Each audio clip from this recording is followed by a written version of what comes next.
할렐루야. 오늘 하나님 말씀 베드로전서 4장 12절부터 16절의 말씀입니다. 베드로전서 4장 12절부터 16절에 있는 말씀. 사랑하는 자들아, 너희를 시련하려고 오는 불시험을 이상한 일 당하는 것 같이 이상히 여기지 말고 오직 너희가 그리스도의 고난에 참여하는 것으로 즐거워하라. 이는 그의 영광을 나타내실 때에 너희로 즐거워하고 기뻐하게 하려 함이라. 너희가 그리스도의 이름으로 욕을 받으면 복 있는 자로다. 영광의 영 곧 하나님의 영이 너희 위에 계심이라. 너희 중에 누구든지 살인이나 도적질이나 악행이나 남의 일을 간섭하는 자로 고난을 받지 말려니와 만일 그리스도인으로 고난을 받은즉 부끄러워 말고 도리어 그 이름으로 하나님께 영광을 돌리라. 아멘. 할렐루야. 우리 하나님 참 좋으신 하나님이십니다. 이 시간도 하나님의 은혜와 평강 여러분들과 여러분의 가정과 직장과 사업장 그리고 여러분들 자녀들까지 하나님의 은혜가 흐르고 넘치도록 채워지길 주의 이름으로 축원합니다. 자, 우리 따라합니다. 난 예수님 안에서 모든 사람들을 이해하고 용서하고 사랑하겠습니다. 자, 우리 내적 선포의 기도 드립니다. 나사렛 예수 이름으로 명하노니 내 안에 가난의 영, 채무의 영은 떠나갈지어다. 내 앞에 하나님의 축복을 가로막는 모든 악한 영들은 속히 떠나갈지어다. 내 죄로 인하여 나를 떠나갔던 모든 영권, 인권, 물권은 속히 회복되어 돌아올지어다. 아멘. 할렐루야. 내 안에 있는 가난의 영, 채무의 영도 이제 떠나가서 하나님의 축복의 통로가 활짝 열린 줄로 믿습니다. 또 내 앞에 하나님의 축복을 가로막는 모든 악한 영들이 떠나가서 이제 하나님의 축복의 통로가 활짝 열린 줄로 믿습니다. 내 죄로 인해서 날 떠나가던 모든 영권, 인권, 물권의 권세들이 회복되어 돌아온 줄로 믿습니다. 따라서 주님이 주시는 담대함의 믿음을 갖고 살아가게 된 줄로 믿습니다. 이 시간도 하나님께 영광을 내드리는 귀한 시간 되시길 주의 이름으로 축원합니다. 오늘 베드로전서 4장 12절부터 16절 말씀 가지고 그리스도의 고난에 참여하는 성도라는 제목으로 말씀을 나누겠습니다. 따라합니다. 그리스도의 고난에 참여하는 성도. 그리스도의 고난에 참여하는 성도. 오늘 말씀을 보면 우리가 살아가는데 믿음 생활하고 하나님 믿고 따라가는데 반드시 거쳐야 될 것이 뭐냐 하면 고난과 연단이라는 거죠. 근데 그 연단이 그냥 웬만한 연단도 아니고 불시험을 아주 강하게 다가오는 연단이 다가올지라도 너희들 그 이상한 일 당하는 것 같이 이상하게 여기지 마라. 오히려 너희가 그 고난을 통해서 어디에 동참이 되어 예수 그리스도의 고난에 동참되고 있다는 사실을 깨닫고 감사드려라. 할렐루야. 그러기 위해서 우리의 제일 먼저 해결해야 될 부분이 뭐냐? 죄성이에요. 근데 그 죄라는 것이 한번 빠져들어가면 거기서 돌아오는 데는 그만큼의 시간이 더 필요하다는 거죠. 죄의 시간을 가졌으면 간 만큼 돌아올 때도 그만한 또 고통과 연단이 다시 시작된다는 거죠. 그래서 간 만큼 손해보는 게 죄라는 거예요. 그래서 내가 이 길이 잘못됐다 생각이 되면 그냥 뒤돌아볼 필요 없어요. 뭐 환경 조건 따지고 사람 쳐다보고 필요 없어요. 아, 하나님이 싫어하는 거다. 딱 그 자리에서 그만두고 돌아 나오시기 바랍니다. 그걸 오래 끌면 끌수록 내가 돌아 나오는 시간도 그만큼 오래 걸리고 또 그것을 통해서 사단이 역사를 점점 더 강하게 힘들게 어렵게 만들고 있다는 거죠. 왜냐하면 회개라는 것은요 내가 지은 죄만큼의 그 어떤 시간이 흐른 만큼 내가 다시 돌아와서 제자리에 서 있어야 되는 게 회개예요. 믿으시면 아멘 합시다. 그래서 그것을 알게 해주기 위해서 하나님은 우리에게 시험을 허락했다는 거죠. 스스로 내가 어떻게 믿음 생활을 하고 있고 또 내가 어떻게 하나님을 섬기고 내가 하나님의 말씀에 얼마나 순종과 복종을 가지고 있느냐, 즉 다시 말해서 내가 얼마만큼 하나님의 말씀에 보이지 않는 대적과 또 하나님의 말씀을 무시하고 경홀히 여기는 삶을 살았는가 한번 돌아보라고, 느끼고 깨달으라고 주는 게 연단과 고난인 것임을 깨달으시기 바랍니다. 아멘. 그래서 그것을 통해서 하나님이 자녀들을 사용할 때도 있고 남편을 사용할 때도 있고 아내를 사용할 때도 있고 또 주위의 여러 사람들을 사용하면서 내가 깨우칠 때까지 계속적 연단을 주세요. 그래서 성경은 하나님께서 허락하신 시험이 닥쳐오면 어떻게 해라? 오히려 너희가 즐거워하고 기뻐하라 라고 말씀하세요. 기뻐하라 참 무리한 요구예요. 당장 내가 죽겠는데 당장 숨이 턱턱 막히고 숨 쉴 정도로 힘이 드는데 성경이 이렇게 하나님이 우리에게 이렇게 요구를 하고 있어요.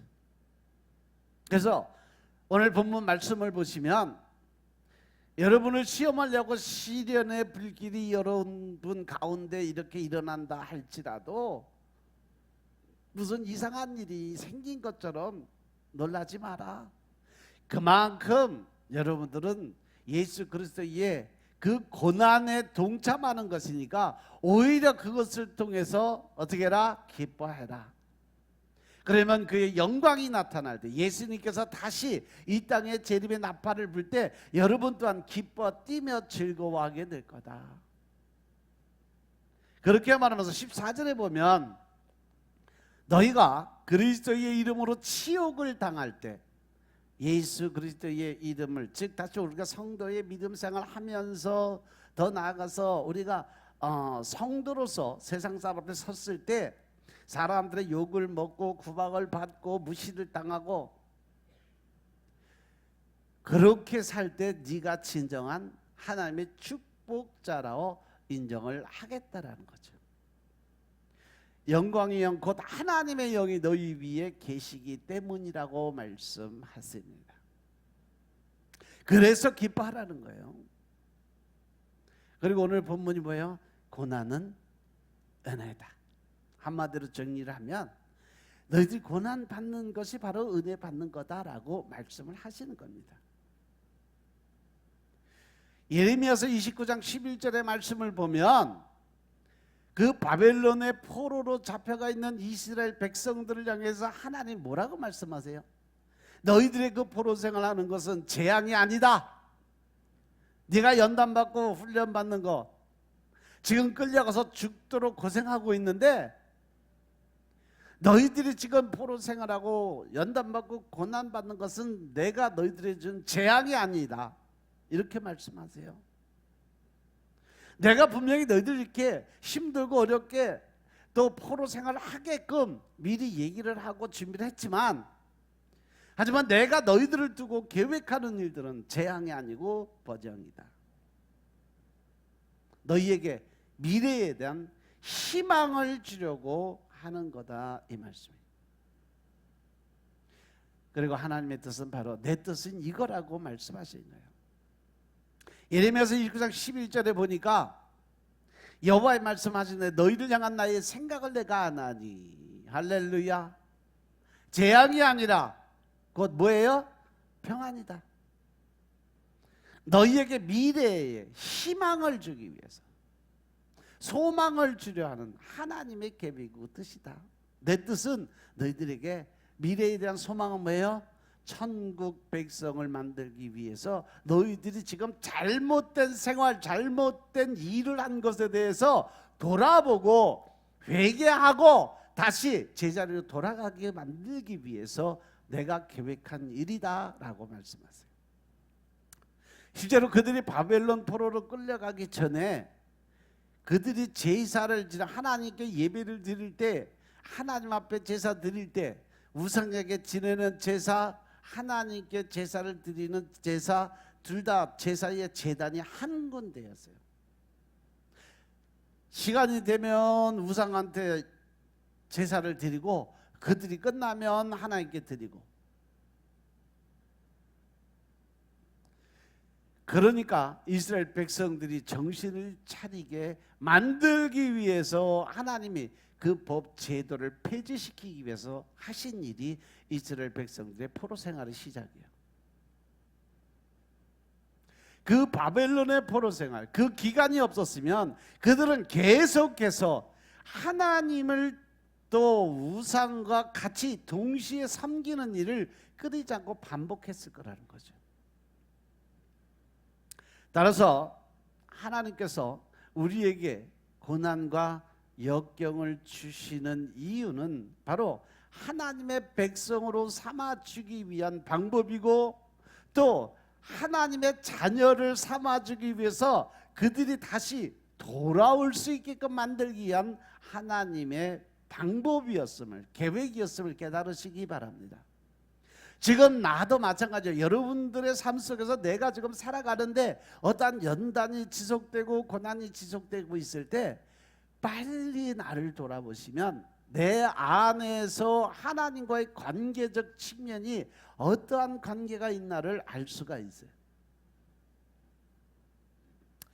또 어떤 사람들은요, 자기가 어떤 연단과 고난 속에 들어가서 하나님의 세심한 조그마한 간섭 안에서 어떤 문제들이 풀려가는 걸 느끼고 깨닫는 사람이 있어요. 그런 사람들은 영적인 사람들인데, 그러한 사람들은 이 변화가 빨리 돼요.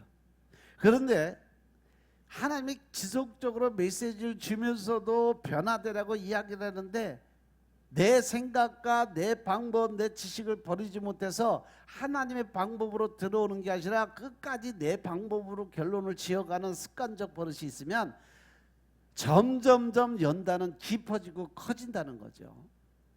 명심하시기 바랍니다. 아멘.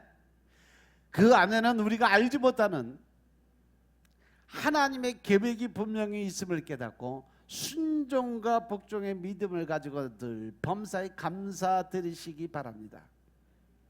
비록 내가 계획하고 어떤 일을 추진하는 데 있어서 내 뜻대로, 내 계획대로 되지 않는다 할지라도 우리는 하나님이 그 일을 책임지고 나를 붙들고 이끌어 주심을 믿는다면 그 전능하신 하나님의 능력을 믿고 감사 생활 하시길 주님으로 축원합니다.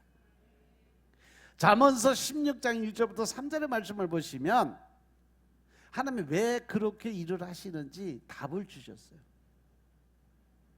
사람의 마음의 경영은 사람에게 있지만 그 말의 응답, 그 일을 행하고 안 하고 결정하는 건 누구 뜻이다? 여호와 하나님께로부터 나온다 그랬어요. 그래서 사람이 자기 보기에는 너무 깨끗하고 잘하는 것 같지만 여호와 하나님은 뭘 본다? 그 사람의 심령, 그 마음의 중심을 보시기 때문에 그가 어떠한 마음, 오직 하나님의 영광을 위해서 이 일을 계획하고 뜻하는 거냐, 아니면 내가 먹고 살기 위해서 사람들에게 높임 받기 위해서, 아니면 내 이익을 위해서 명예와 권세를 위해서 하느냐, 이거에 따라서 하나님이 일을 하시고 안 하시고 결정은 누가 한다? 하나님이 하신다는 거죠. 그래서 3절의 말씀은 너의 행사를 모두 여호와 하나님께 맡기라고 말씀하세요. 거기에는 내가 있어야 된다, 없어야 된다? 내 생각이 없어야 돼요. 내가 어떠한 계획을 세우고 내가 어떠한 일을 행하고 어떻게 이 일을 추진해 나가고 이러한 것이 내 뜻, 내 생각이 없어야 돼. 오직 하나님께 모든 거 맡기고 주님의 뜻대로 하옵소서, 주님의 원대로 하옵소서. 그렇게 맡기면 하나님께서 내가 경영하는 것이 이루어질 수 있도록 응답을 그때 주시겠다는 거예요. 내가 살아있고 내 생각, 내 방법으로 내 뜻대로 가다 보면 하나님은 그냥 기다리세요. 이렇게 우리에게 닥치는 시험과 환난과 고통과 이 연단 고난은 우리가 그리스도인이라는 것만 확인되면 그것은 여러분들에게 복이 될 수 있다. 그 연단과 고난을 통해서 하나님의 축복이 임하게 되니까 그 자체가 여러분들에게 주시는 선물인 것임을 깨달으시기 바랍니다. 아멘. 그게 확인이 안 되기 때문에 괴로운 거예요. 그게 확인이 안 되기 때문에 믿음이 안 생기는 거예요. 반대로 하나님을 온전히 믿고 하나님한테 모든 걸 맡기면 저절로 확인이 되는데, 내 자아가 아직 살아있기 때문에 내 방법 내 뜻대로 살아야 된다, 또 내 계획대로 이루어져야 된다는 자기 생각이 가지고 있기 때문에 하나님이 일을 안 하시니까 그 일이 힘들어지는 거예요. 따라서 우리가 하나님의 백성이고 천국 백성이라면 하나님이 주시는 담대함의 믿음을 가지고 살아계신 아버지 하나님의 능력이 나타나야 될 줄로 믿으시기 바랍니다. 그 능력이 뭐냐? 바로 성령님이 나와 함께 하시는 것이고, 그 성령님을 온전히 믿고 따라갈 때에 하나님의 권세와 능력이 우리에게 나타날 수 있음을 깨달으시기 바랍니다. 그러려면 우리가 마가복음 16장 15절부터 18절의 말씀이 우리 신앙 속에서 반드시 나타내줘야 된다. 예수님께서 마가복음 16장 15절에 보면 너희가 온천에 다니면서 만민에게 복음을 전파하라고 말씀하세요. 이것은 우리에게 하나님의 주신 가장 큰 명령이고, 우리는 반드시 이것을 지키고 행해야 될 수 있는 그러한 사람들이에요. 그래서 그 복음을 전할 때 믿고 세례를 받는 사람이 구원을 받게 되는데, 믿지 않는 사람들은 바로 정죄, 심판을 받게 된다.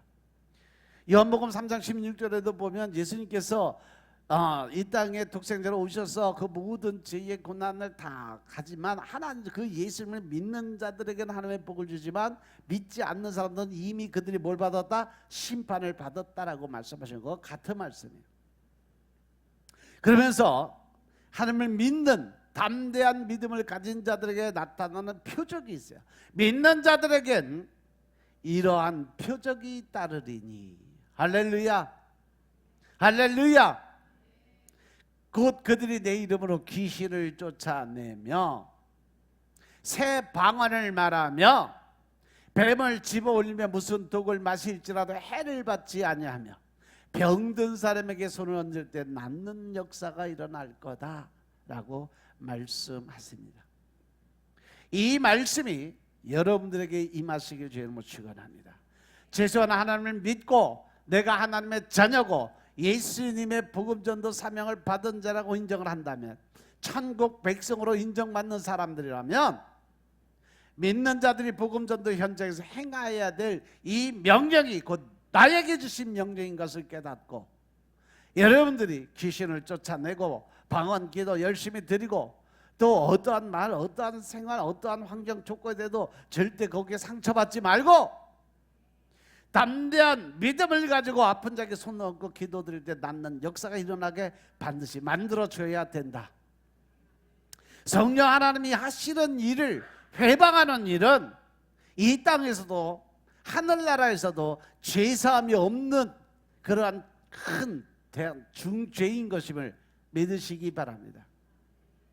그래서 믿는 자들에겐 반드시 이러한 성령 하나님이 일하심이 나타내 보여줘야 돼요. 구약 시대에 일하셨던 하나님이 신약 시대에도 일하셨고요. 그 신약 시대에 일하시던 그 예수님이 이제 성령님을 통해서 이 시대도 똑같이 안전병이도 일으켜 세우고, 장님도 눈을 뜨게 만들고, 또 기머거리도 귀가 열리게 이 눈이 띄어지게 하는 역사가 지금도 일어나야 된다는 사실 명심하시기 바랍니다. 물론 존 캘빈이나 마틴 루터 같은 사람은 죽을 때까지 온몸에 병투성이 종합병원이었어요.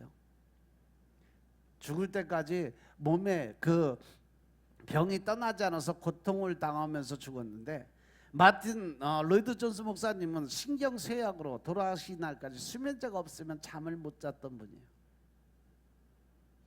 예수 믿는 사람들이라고 다 평안과 위로만 갖고 있는 거 아니에요. 하나님이 주시는 가시들을 하나씩 다 가지고 있어요. 존 웨슬리도 마찬가지입니다. 찰스 스퍼전 목사님도 죽는 날까지 몸의 통증 때문에 괴로워하며 살았던 분들이에요. 물론 이러한 분들은 사도 바울처럼 하나님께서 몸에 가시 하나씩 박아 놓으셨으니까 그렇지 않았을까 생각을 하는데, 그들이 뭐 특별히 죄를 지어서 회개를 안 해서 이러한 부분이 아니고, 하나님이 또 그들에게 좀 더 겸손해지고 좀 더 온유해지고 또 그 사람들의 아픈 사람들의 심령을 이해하고 또 그 아픈 사람의 통증이 어느 정도인지 깨닫고 알게 하기 위해서 전의의 은사를 주시면 그 사람의 아픈 통증 그대로 느껴요. 그 사람의 혼란한 생각까지도 그대로 들어오면 정신이 몽롱해져 갈 때도 있어요.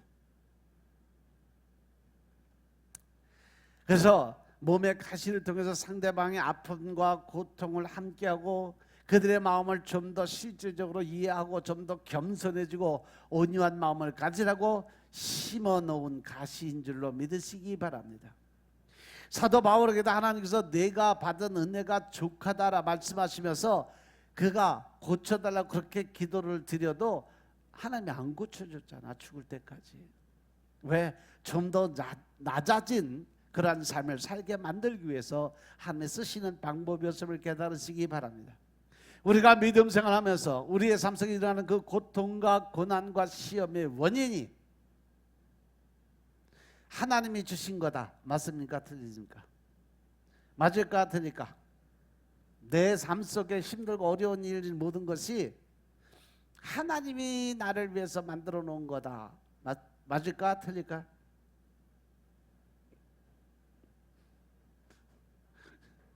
왜 대답을 안 해?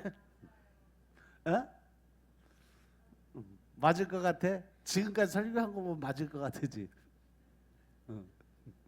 나를 하나님 백성 만들기 위해서, 천국 백성 만들기 위해서, 하나님의 복 주시기 위해서 다시 죄악된 그 자리에서 돌아오게 만들려고 하나님이 주시는 연단이다. 그런데 하나님이 그 고통과 고난과 시험을 만들어서 우리들을 괴롭게 하려고 우리에 보내주시는 거 아닙니다. 그것은 하나님이 만들어서 우리에게 보내주신 것이 아니라 내 안에 죄가 없으면 하나님이 그런 고통과 고난 연단 안 주세요. 그 원인은 누구한테 있다? 나한테 있다는 거죠. 내 죄 때문에 그곳에서 돌아오라고 깨우쳐주기 위해서, 가르쳐주기 위해서 훈련과 연단을 주시는 것이 하나님의 방법이에요. 예레미야서 29장 11절 말씀처럼 내가 너희에게 지금 고통과 연단을 주는 것은 너희에게 절망과 또 실망과 이런 걸 주기 위해서 하는 것이 아니라 너희에게 좀 더 편안한 마음과 천국을 향한 소망을 갖게 만들어주기 위해서 주는 연단이다라고 했어요. 우리가 살아가는 현실을 바라봐도 밤에 아무거리나 마음대로 활보고 다닐 수 있을까? 캄캄한 밤에 여러분들 나는 예수님이 함께 가시니까 난 절대 겁 안 나. 귀신 절대 나를 못 건드려. 당당하게 나가서 돌아다닐 수 있는 사람 손 들어봐. 무섭지? 공항에서 비행기 한 번 타는데 왜 이렇게 힘든지 몰라. 또 집집마다 뭐 방법창이다, 세탁성이다, 뭐 방법 알람해서 뭐 CCTV 달아놓고 뭐 근처만 와도 삐리삐리 소리나게 만들고, 왜 이런 걸 설치하고 살아야 될까? 지금 왜 오늘도 이 지구 곳곳에서 신무기가 개발되고 곳곳에 전쟁이 끊이지 않고 일어나고 있을까? 이게 다 하나님이 만들어 놓은 거예요? 아니요, 인간이 만들어 놓은 욕심 때문에 그래요. 또 인간이 만들어 자기 죄성을 감추고 덮기 위해서 좀 더 강한 자아를 만들기 위해서 자기 보호적 본능에서 나온 것들이에요. 그러니까 경제가 일어섰다 앉았다 살았다 죽었다 반복하면서 우리를 불안하게 만들어요. 그리고 점점 세계적으로 늘어나는 게 뭐예요? 알 수 없는 질병들이 늘어나면서 사람들을 점점 괴롭게 만들고 고칠 수도 없는 병균들을 만들어서 또 세균학적으로 계속 퍼뜨리고 있어요. 다 그것이 우리의 죄 때문에 그래요. 우리가 가지고 있는 욕심 안에서 나오는 것들이에요. 알고 보면 질병도 우리들이 아무거나 뭐 먹고 절제하지 않고 나태해지니까 생기는 것이 질병 아니에요? 그죠? 우리가 정량 정식 딱 먹고 깨끗하게 또 살아간다면 세균 덩어리 우리 앞에 들어올 수가 없어요. 운동도 안 하고 그냥 전쟁 일으키고 강도질하고 살해하는 모든 것이 다 우리 욕심 때문에, 욕심 안에서 일어나는 거 아니냐는 거죠. 우리는 지금 우리의 그 죄로 인해서 하나님께서 만들어 놓으신 자연에게 정죄를 당하는 거예요. 그러니까 요즘에 가장 크게 일어나는 게 뭐예요?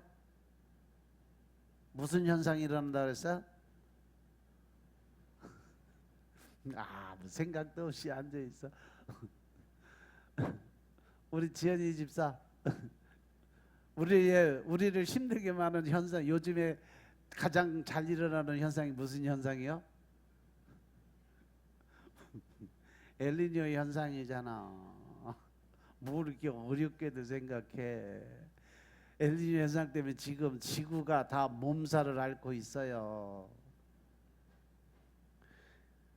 지금 전 세계적으로 태풍이 몰아치고 우리나라는 그래도 조용한 거예요. 근데 어제 그저께 뭐 제주도는요 난리가 났었대요. 비행기가 42개나 못 떴어요. 바람이 너무 세게 불고 비가 많이 와서 한라산 백록담 그쪽으로 비가 엄청나게 부었는데 그것 때문에 제주도 놀러 간 사람들 지금 집에도 못 들어와요. 그래도 이 대전이 살다가 보니까 진짜 좋은 동네예요. 여기가 눈도 많이 안 오지, 비도 많이 안 오지, 적당히 오면서, 그죠? 그러니까 살기 좋은 동네가 이 동네예요. 축복받은 땅이 이 대전이요. 또 우리나라의 가장 중심 도시가 대전이요.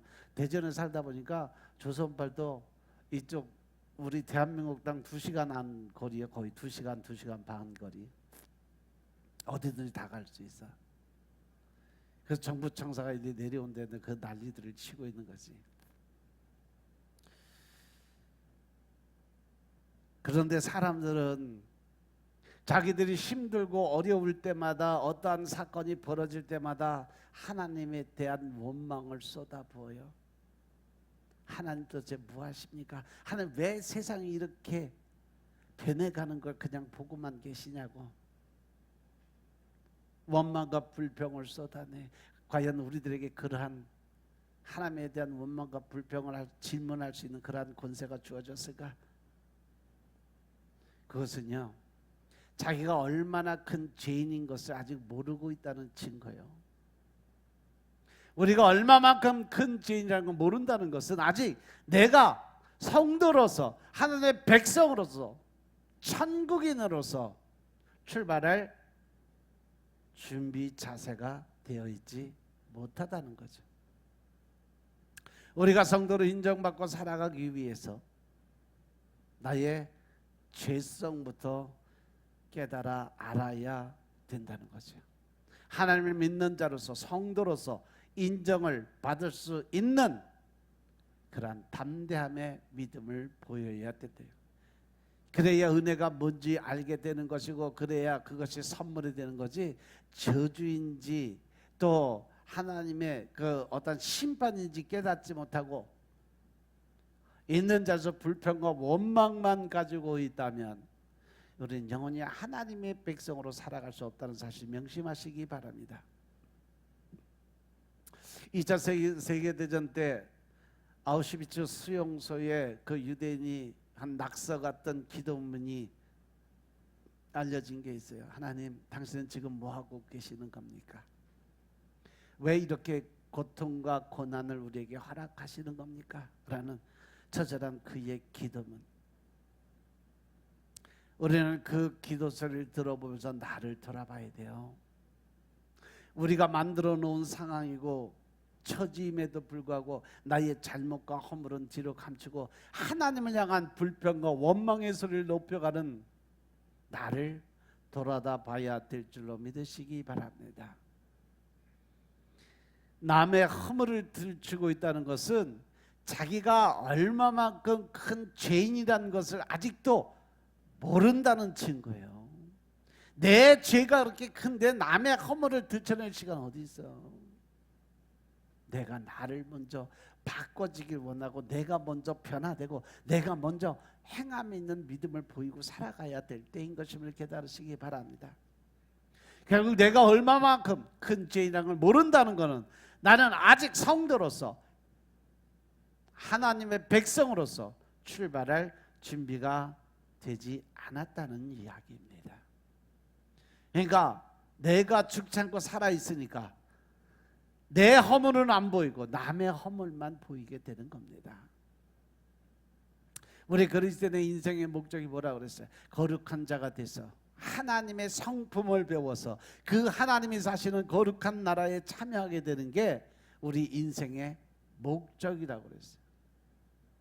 그러면 이 불완전한 우리가 고난도 없고 고통도 없고 시험도 없는 낙원에 산다고 생각을 해보세요. 아직 변화되지도 않는 삶 속에 가장 평안과 위로도 즐거움만 가지고 살아가는 사람이 있다면 과연 거기에 가난한 자들에 위한 긍휼의 마음을 가질 수가 있겠냐는 거죠. 거기에 고통당하는 자들의 그 자비가 존재할 수 있겠냐는 거죠.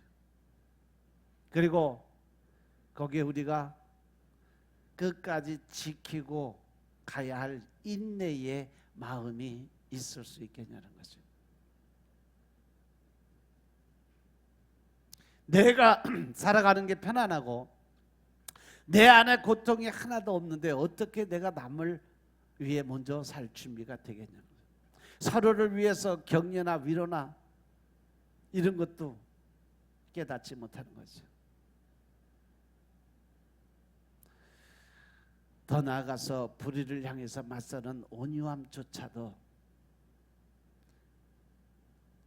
그래서 하나님께서 이 땅에 우리 마음속에 하나님의 백성으로 살아가는 평안과 위로를 주는데 세상의 전체 모든 세상이 다 평안과 위로의 삶을 살 수 있는 조건을 안 주시는 이유는 그들이 온전히 변화되기를 원하기 위해서 연단과 고난을 계속적으로 심어준다는 거죠. 어디서 우리들이 용서를 배울 것이고 어디서 우리들이 긍휼을 배울 것이고 어디서 우리가 인내를 배울 것이고 어디서 우리의 겸손함을 배울 수 있겠냐는 거죠. 우리들이 만약에 이 정신자세와 몸을 가지고 그대로 낙원에 살게 된다면 아마도 우리는 그냥 자기 멋에 의해서 자기 생각에 취해서 살다가 그냥 지옥으로 떨어질 수밖에 없다라는 겁니다. 그래서 하나님께서 이 땅에 시험과 연단의 그 모습을 그대로 놔두고 보고 계시는 거예요. 고통과 연단과 시험과 좌절을 통해서 우리는 그리스도의 그 성령님의 열매들을 우리 삶 속에 맺어가는 그 방법이 하나님의 뜻이고 하나님의 계획이었음을 깨달으시기 바랍니다. 그것이 바로 하나님의 선물입니다. 따라서 우리가 이 땅에 낙원을 원하신다면 이 잠정적 임시적인 이 가 건물처럼 생긴 이 땅에서 여러분들 평안한 삶을 원하신다면 하나님의 영원한 그 땅에서 자녀됨을 원하신다면 이 땅의 낙원은요 나중에 하나님의 계획대로 계시록 21장의 말씀처럼 새하늘과 새 땅이 이루어지기 전에 오면 안 된다는 겁니다. 왜냐하면 우리는 아직까지도 배워야 될 그리고 받아야 될 훈련이 아직 많이 남아있기 때문에 그렇습니다. 내가 변화되기 위해서, 내가 변화된 모습으로 살아가기 위해서 아직까지도 준비되지 못한 그러한 삶들이 너무 크기 때문에 그렇습니다. 그래서 그리스도인의 삶에는 반드시 하나님의 훈련을 통한 고통이 따르게 되어 있다라는 거죠. 그래서 여러분들 삶 속에 여러분들의 계획과 여러분들의 뜻에 맞지 않는 연단이 그 안에 반드시 들어있다는 사실 명심하시기 바랍니다. 그 훈련과 연습을 통해서 하나님은 하나님의 나라를 그곳에서 배우라는 거예요. 하나님의 뜻을 그것을 통해서 깨달으라는 거예요. 그 연단과 고난을 통해서 내 모습을 직접 보고 깨달으라는 거예요. 그리고 변화되라고 말씀을 하시는 겁니다. 하나님께서는요, 고통을 느끼지 못해서 난로에 손이 익어버리고, 고통을 느끼지 못해서 시력을 잃어버리고, 고통을 느끼지 못해서 뼈를 부러뜨려버리는 그런 영적 한센병, 문둥병에서 우리를 건져내기 위해서 우리의 삶에 적당한 고난과 연단의 시간을 걸어놨음을 믿으시기 바랍니다. 아멘. 그래서 여러분들이요, 우리에게 다가오는 그 불시험이 이상한 거라고 생각하지 말고, 하나님이 왜 나한테 이렇게 힘들고 어려운 일을 만들어 놨냐 따지지 말고, 그 자리에서 하나님 나를 이렇게 사랑하시는구나, 내가 이렇게 변해야 되는구나, 내가 이렇게 바뀌어야 되겠구나 생각하시고 감사드리시기 바랍니다. 아멘. 물론 그래도 이거 너무한 거 아닙니까? 그래도 내가 그래도 열심히 하나님을 위해서 살아간다고 열심히 살았는데 이거는 좀 너무하지 않습니까? 라고 따지는 사람도 있습니다. 하지만 하나님께서는요, 우리에게 야고보서를 통해서 주시는 말씀을 야고보 3장에 보면 하면, 하나님은 감당할 만한 시험을 우리에게 주시고 더 나아가서 어디까지 주셨어요? 피할 길까지도 미리 마련해 놓으신 하나님이심을 믿으시기 바랍니다. 하나님께서 우리들에게 너무한 시험은 안 주신다라고 말씀하셨음을 깨달으시기 바랍니다. 내가 생각할 때 하나님이 너무한다고 생각하는지, 하나님은 절대 우리에게 너무하고 힘들고 어려운 시험은 주시지 않는다. 누구나 흔히 이길 수 있는 힘만을, 연단만을 주신다는 사실 명심하시기 바랍니다. 우리가 믿음 생활을 하다 보면 다 그만큼 아픔과 고난이 있기 마련이야. 나한테만 오는 거 아니에요. 나만 하나님이 힘들게 만드는 거 아니에요.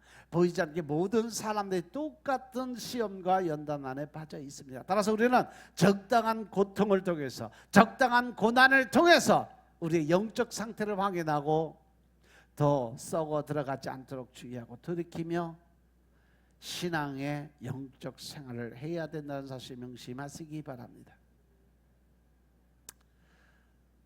1963년이죠. 미국 장대 높이의 최고의 실력자 브라이언 스탠버그라는 챔피언이 있었어요.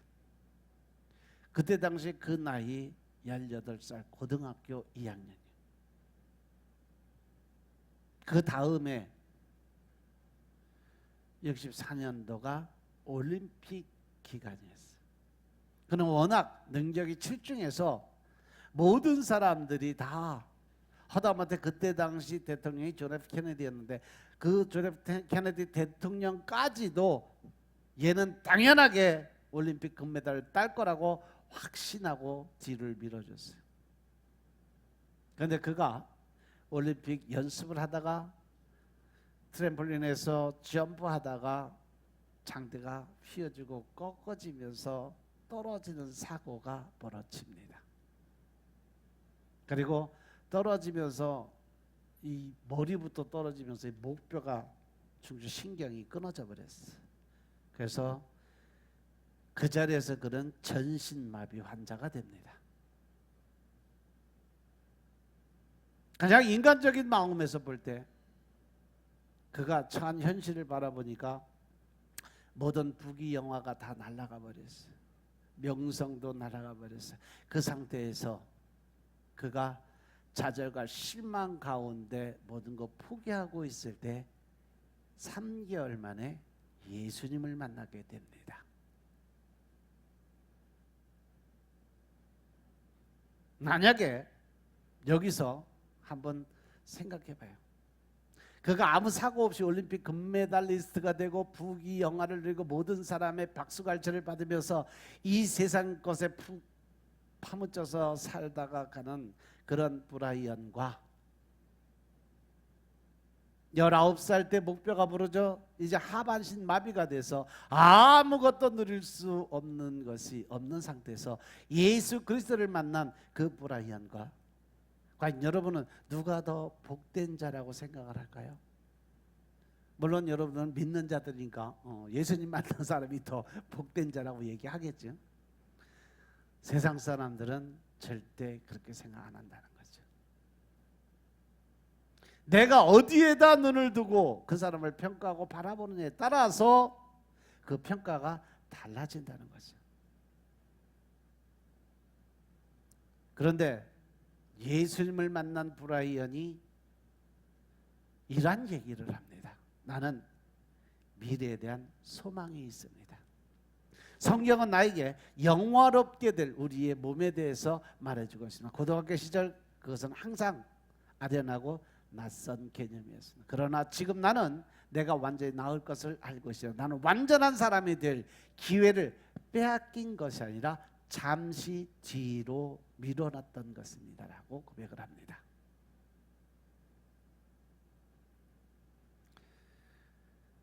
(40년이) 지난 후 나는 지금 40년쯤 지연된 삶을 살고 있을 뿐이라고 고백을 해요. 내가 미래에 영화롭게 되는 그날이 어떤 날인지 나는 그 의미를 너무 잘 알고 있습니다. 그리고 기다립니다. 그날 나는 나의 두 발로 서서 예수님과 함께 춤을 추고 있을 것입니다. 지금 비록 내가 육신은 이렇게 휠체어에 묶여 있는 삶을 살아가고 있지만 내 마음, 영은 어디가 있어요? 천국에 올라가서 나는 늘 하나님과 춤추고 기쁘고 즐겁게 두 발을 딛고 그리고 살아가고 있음을 고백하고 있는 거죠. 따라서 그는 절대 있는 환경에 실망하고 절망하는 것이 아니라 말씀 안에서 예수님을 만나고 그 예수님을 통해서 영혼의 삶을 살아가고 있다는 거죠. 따라서 그의 삶이 과연 힘들고 어려운 고난과 연단의 삶일까? 늘 기쁘고 즐겁고 행복한 삶을 살아갔을까? 오히려 그는 예수님을 만나기 이전의 삶보다 지금 온몸이 이 전신 마비가 돼서 아무것도 할 수 없지만 늘 이 마음속에 평안이 찾아오고 기쁨으로 살 수 있는 조건을 하나님이 주셨다는 것을 고백하는 거예요. 이미 하반신 마비가 되었음에도 불구하고 영원한 천국에서 예수님과 함께 영원히 춤을 출 그 잔치를 생각하면서 소망의 삶을 살았던 거죠. 예수 그리스도를 만남으로 말미암아 그 삶에 있어서 그 목표가 부러진 것은 하나님이 나에게 준 가장 큰 선물이었다라고 고백을 합니다.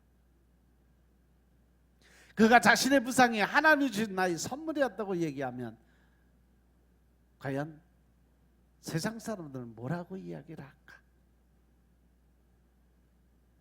무엇이 정말 소중한 것인지 아는 사람은요 거기에 대해서 이렇다 저렇다 이의를 제기할 수 있는 힘이 아무것도 없다는 거죠. 그런데 하나님을 모르고 예수님을 모르는 사람들은 오히려 그것에 대해서 손가락질하고 멸시하고 조롱하고 저주를 쏟아붓는다는 거죠. 그래서 여러분들이 믿음 생활하고 여러분들이 영적인 생활을 하게 되면 늘 세상 사람들에게 손가락질 받고 멸시받고 조롱당하는 거 당연하게 여기시라고 주시는 말씀인 것임을 깨달으시기 바랍니다.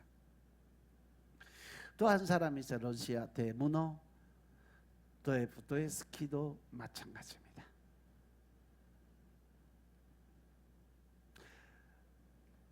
도스토옙스키의 그 일생을 보면요, 그 사람은 젊었을 때 28살 때 이미 사형 선고받아 죽어야 될 사람이었어요.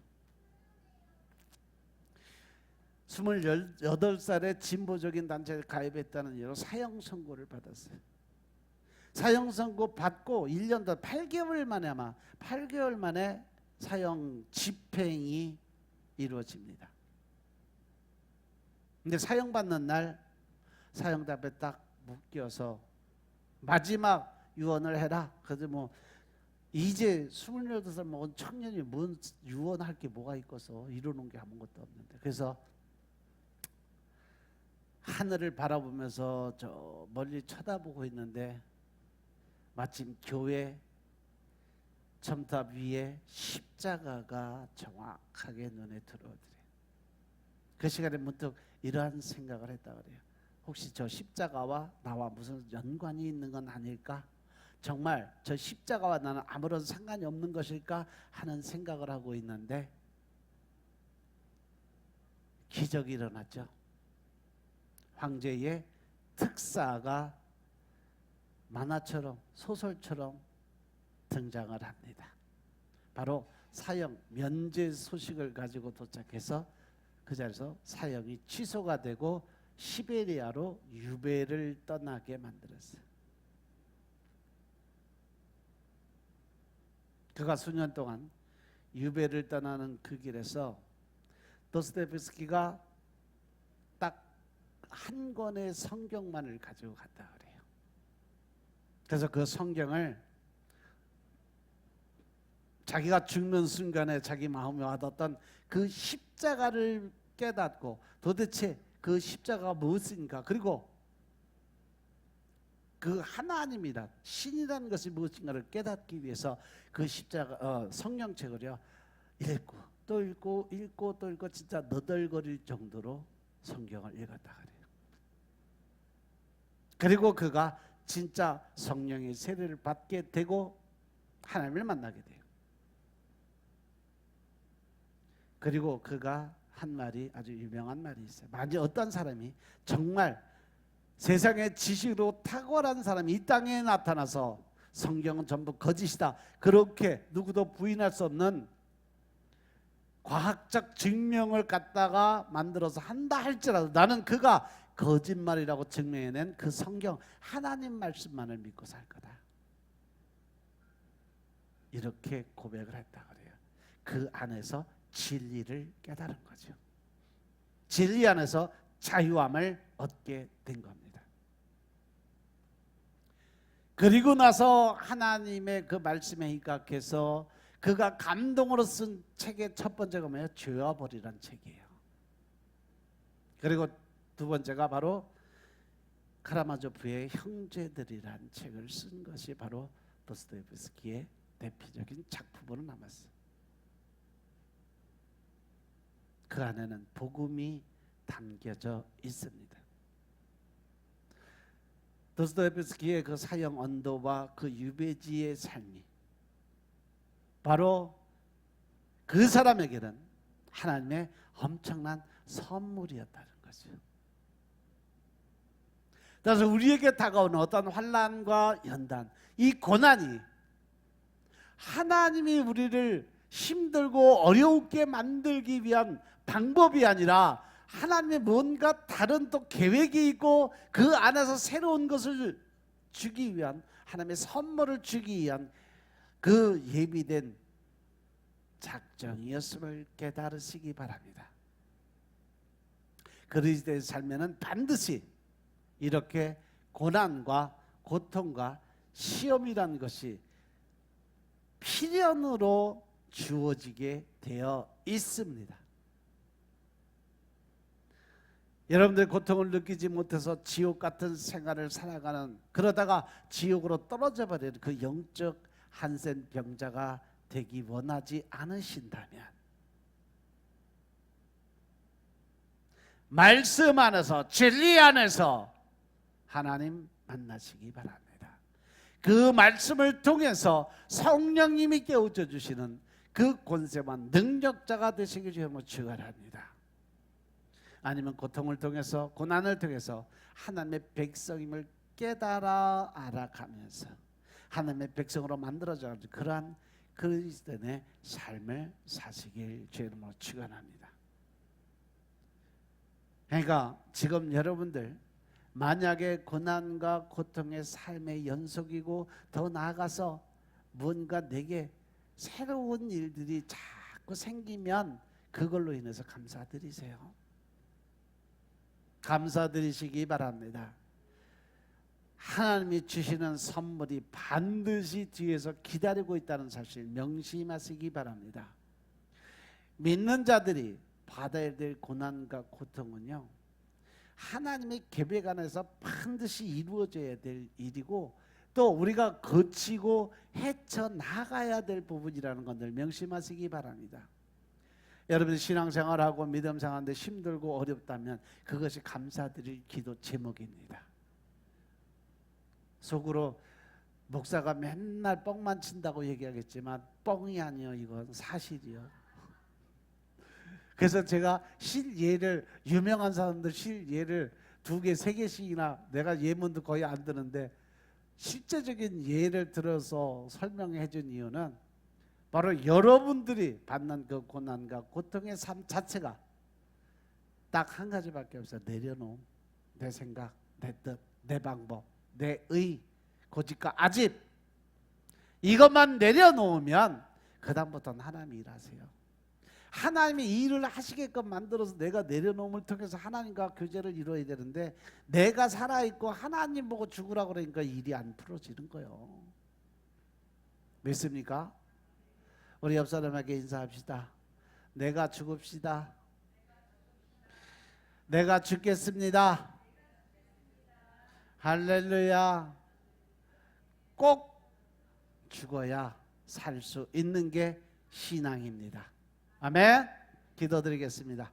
아버지 하나님 감사드립니다. 오늘 아버지의 은혜 가운데 우리가 아버지의 더 큰 사랑과 능력과 권세를 깨닫고 알게 하시니 감사합니다. 늘 신령과 진정의 마음으로 하나님의 뜻과 의를 세워가고 또한 아버지의 뜻을 깨닫고 주가 주시는 모든 고난과 환난과 연단의 삶 속에서 주님이 주시는 그 은혜를 생각하고 주님이 주시는 선물을 생각하며 기쁨으로 감사함으로 주님 앞으로 달려갈 수 있도록 주님이 축복하옵소서. 오직 성령 하나님의 임재를 통한 기쁨으로 감사함으로 하나님의 영광 위에 살아갈 수 있도록 주님이 역사하여 주시옵소서. 모든 말씀 우리 주 예수 그리스도의 이름으로 감사드리며 기도드렸사옵나이다. 아멘.